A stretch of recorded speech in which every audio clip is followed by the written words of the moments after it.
China has been stepping up efforts to promote a high level of financial opening up, implementing concrete measures such as allowing global investors to invest in China's capital market through more channels, and scrapping securities, futures, and fund ownership caps for foreign institutions.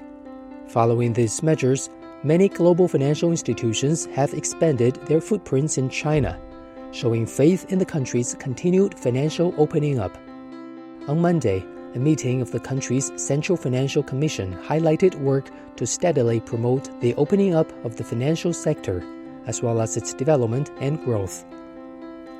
I can say quite confidently, global investors are still very, very much interested in the China market. The size and depth of the market, and the fact that China market is still one that's actively evolving. So it's easy. It's a very, very large market. It's becoming easier and easier to access.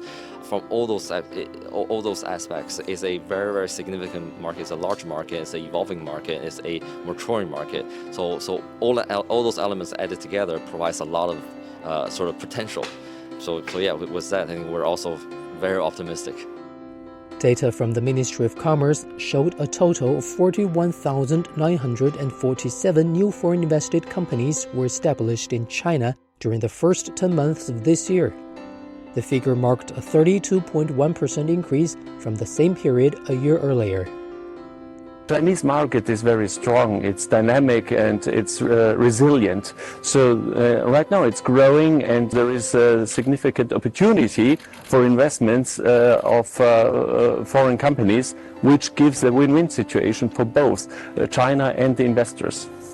China for me is a market with many more opportunities than risk. For Porsche, China had become the biggest market in the world since 2015, and it remains one of the main pillars for Porsche in terms of business. And it becomes a main pillar in terms of innovation because we have enlarged our footprint of research and development here to learn in China, to create things in China for China, but maybe also to create things in China for the world of Porsche.